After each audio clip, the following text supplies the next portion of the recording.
which is on page 90. It's activity 1 of the practice exercise.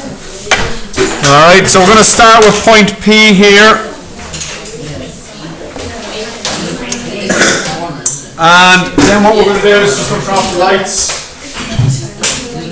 Come on guys, let's get back in there quick. So, start with P, we have our kite, which is angled at a 60-degree angle.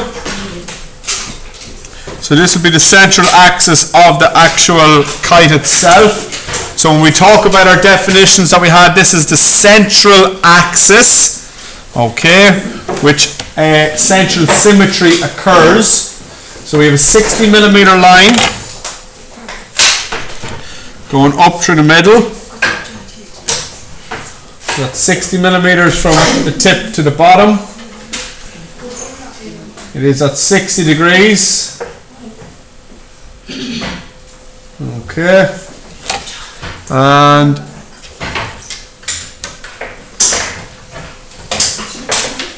the other information is that it is at 36mm this way. So half of 36 is 18.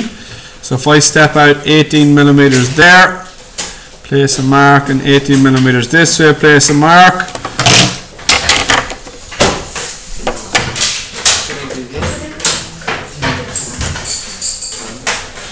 This is going to be the location of my two narrower tips at some stage.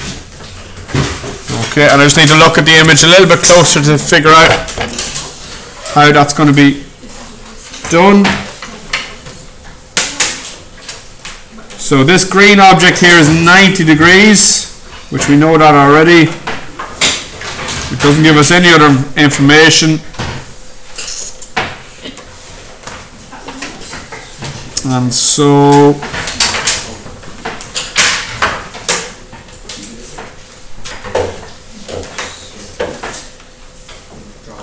it's a bit difficult for us to draw. So there's a piece of it missing information here in this, but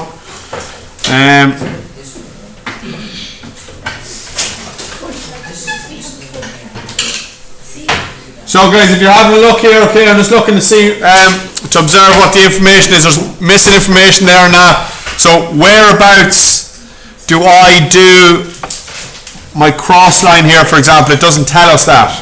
Alright? So literally you can pick anywhere you want. What I'm going to do is from the tip top, I'm going to come down by 20mm. Okay? It doesn't say that in the book, but like I said, the book is a little bit off. There's a missing piece of information. And so this is our diamond shape that I'm going to create. You can colour them in again as well if you want, if it will help you visualise it. Absolutely, by all means, please do. But there's my kite. And I've followed the information that was given in the... Oh, sorry, I didn't realise it was off the page. Apologies.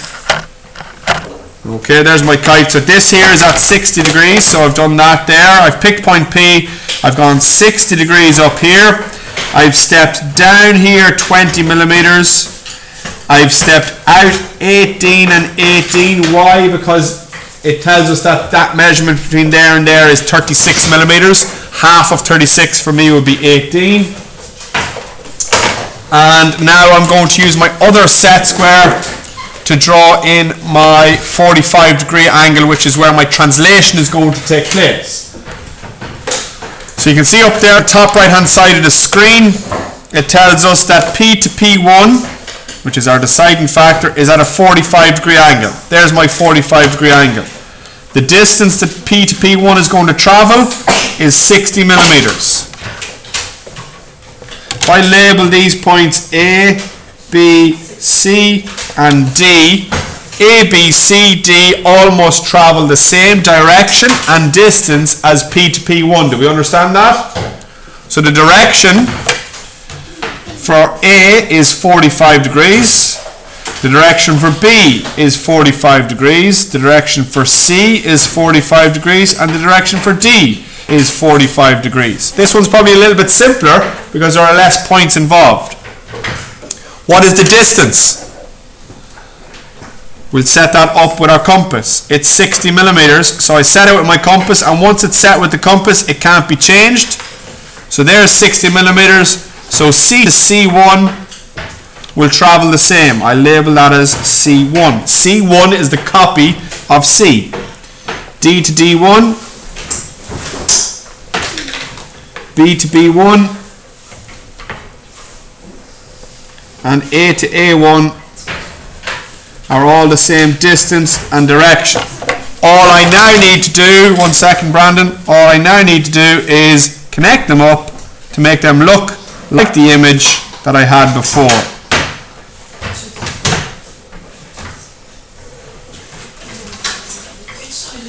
B goes to C, C1 goes to P1, and A1 goes through D1 all the way to C1. And that is my image translated. Okay.